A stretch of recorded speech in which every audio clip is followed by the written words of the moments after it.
Well, good game day morning, friends. Mark Holmes here, of course, with my buddy Cowboy Joe Boo, as well as Joe Bear in the house. And as always, I want to say thank you all for watching, commenting, subscribing, and being part of the Joe Boo Sports Report. Without you guys, as well as you ladies, you know that this literally does not work. So let's get open for business here and let's wake up the football gods. It's week number 15. Oh my God, have we really? Just really 15 morning coffees? Wow. Season goes by way too fast. Yesterday, wow, what a day to see the Colts. And wow, it was like Saturday love. And Jeff Saturday and the Colts went up 33-0. And it was crazy if you watched Twitter at that time, because everybody was like all the tweets for support for Jeff Saturday and everything else. And then, wow, the walls came crumbling down. And the Minnesota Vikings had the biggest comeback in NFL history. How fitting is it? How crazy is it that the biggest fourth quarter ever was 33 points of the Cowboys? Comeback, or excuse me, not comeback, but 33 points for the Cowboys in the fourth quarter. And it was 33 points that Minnesota had to come back from behind. How sad is it for Matty Ice to have been up 28-3 on the New England Patriots and then have to suffer and go through the agony of this one? I'm sorry, that's just a killer. And then last night, seeing the snowball game with Miami versus Buffalo, which was crazy. That was another one of those games that I have to give shout outs to Miami, because Miami was right there. Miami didn't roll over in the snow and just die. They were there competing the whole game. They just fell short in the last few moments of it. Two really actually great games that at first you didn't think that they were going to be good. Now, the Cleveland Brown game, now, that was some ass. That was just an ugly game. One that, you know, they could throw that game away. And now you see Baltimore without Lamar Jackson is not good. But we have our Dallas Cowboys here with a few changes, because for the first time since 2011, Tyron Smith is going to be playing at right tackle. He says it's just like riding a bicycle. No big deal. And I dare say if he can get his footing down and he's healthy, that right side could be a monster with Tyron Smith and Zach Martin over there on that side. And if they end up using Jason Peters and shifting Tyler Smith inside, I think you could actually have some true road graders on that offensive line and really just be able to run the football downhill. We'll see what they do. We do have Jake Ferguson will be out this weekend. Dorrance Armstrong is questionable, but I believe he'll play. And, of course, we have also T.Y. Hilton. I want to bring this point up here because I've got to actually get to the store because we're making some clam chowder this morning. And I don't have my clams, and I need to get my meats. So I've got to keep this one short because we're only about 4 hours and 20 minutes away from kickoff, and I don't want to be late this time. Why was here the right place? I wanted to take some time off, spend some time with my kids, watch them play sports. I never got a chance to, especially when you're dealing with this profession. So spent some time watching them. Had a great off season just watching them, and then I got a lot of calls, and then I told my agent if I get the right call, right team, right situation, I'm interested. So I felt like this was the right situation for me. Is this the first one you visited, came to? Did you go visit anybody else? I didn't visit nobody else. How long have you and the Cowboys been talking? Maybe about 4 or 5 days. And just I just let them talk to my agent, and then that was it. What is it about this offense that excites you, and what do you think you can bring? I think I can bring the veteran leadership, but in all in all, my job is to help these guys, as much as I can, help them with my knowledge, and right now I just want to, concentrate on staying in the playbook. I've been studying the past 2 days for probably 15 hours. So I'm just getting this thing down. So, however way I can help, I'm ready to help. Jerry talked about they needed a deep threat. Can you still run? Absolutely. How long does it take you, do you think, to get comfortable? Comfortable, I think in the offense, just learning it. And I've been learning. I've been testing myself.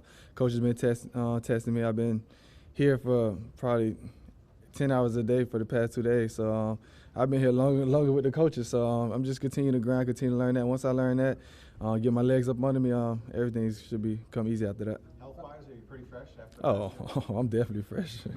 How important was that for you? Because that was a really tough year for you last year from a physical standpoint. Yeah, just coming off the neck surgery, it was tough. But other than that, I was pretty healthy. I felt good. Felt good towards the end of the season. I felt good going to the off season. And that's the only reason why I decided to play was because I'm healthy. My body feels really good. So that's all I was looking forward to. What was your daily? Huh? Can you play this week? That's up to the coaches. Once I get these practices up under me, they see how I feel, see how I look, then I guess we'll go from there. What was your daily In terms routine? of time on task, like with Dak and things, of course, this is the time of year when they're kind of pulling back and like having walkthroughs and stuff. So is there a way to make up for some of that lost time or time on task? I feel like we'll get together, whether it's, when the defense is up, getting their reps in. I guess we go to the side or do something. We could just talk, like what you see, like what did you like, But my thing is just get to a spot that he needs me at and get there and make it happen. Get to the spot and make it happen. The first being, how much, or is there any terminology carry over to what you were doing to what they do here? No, it's different terminology, and that's the part I got to get down. I got to be able to speak cowboy. Yeah. So nothing that you were doing. It's a little the same. It's a little the same, but it's just different terminology where I got to say a certain word that understand the cowboy talk. And then from a workout standpoint, how was that going? Did you have somebody to throw to or work out with the high school team or anything? I'm always running, so run is not the problem. I have no problem. So I'm always in shape. I'm never out of shape, no matter what. I run all day, so I'll be fine. What were you doing to prepare? You've been with Scott Tolzien to say, in Indy you called it like this, but we say this. Is there any of that stuff kind of going on right now? Not yet. I just been grinding with KV and just understanding, how to speak cowboy and understand the playbook. Speak cowboy. I'm pretty much caught up. Now it's just going out there and just executing it and just hearing it from Dak, the way Dak called it. Was there a time during the season that you missed playing? No, I want to enjoy my kids, and that's all I thought about. I didn't think about football. I didn't think about not just enjoying them and watching them play the game of football and just being there for them and letting them see me, at their games, because they never got a chance to see that, and I never got a chance to see them. So that was pretty special. And then, every time, I'll go out there, they'll look back to make sure I was there. So that was priceless. So you had your cake and now you're going to eat it. Oh, yeah. Now it's time to work. Now Daddy got to work. How old are your kids? 15, 10, and 8. Oh, wow. So is anybody taking you to the Mavs game tonight?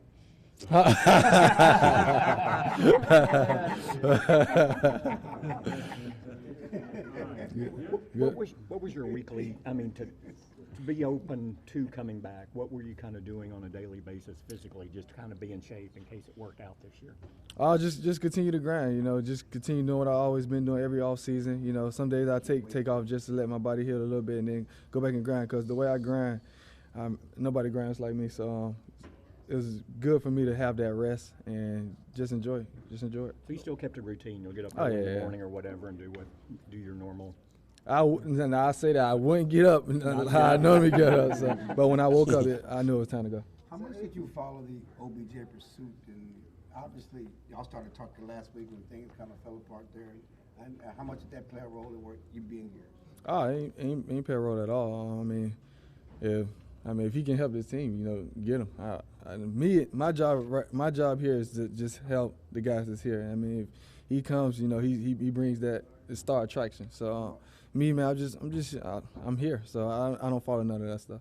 What was the point where you said to yourself, okay, I'm ready to come back? Once my kids was done when they were playing football. So I was told I just want to watch them, and after that, then we could talk. And teams want me, then they'll understand what I want to do. So So when you're working out for these guys, at one point during the workout, you said, "I'm good. They should be good with me."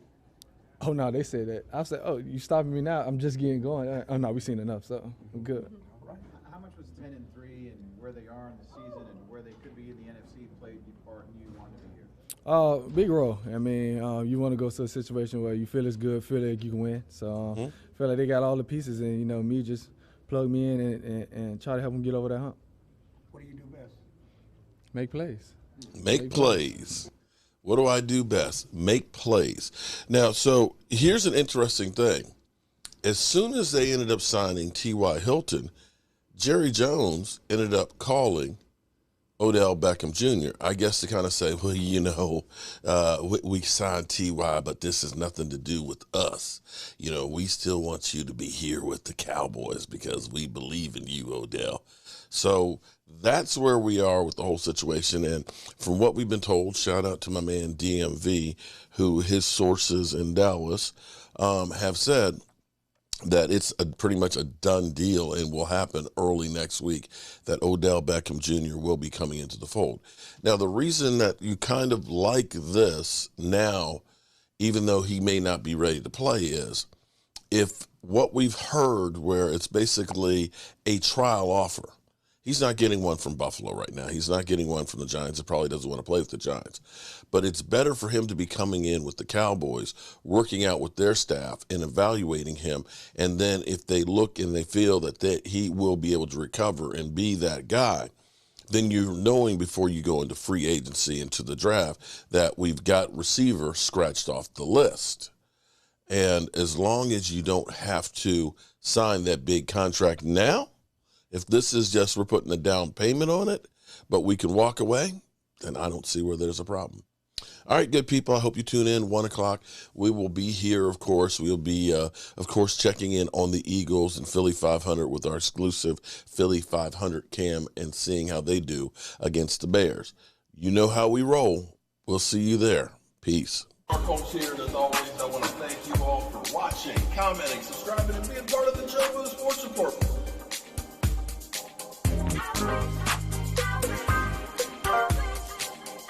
You did one hell of a job, and the only thing else I got to say is, how about this now?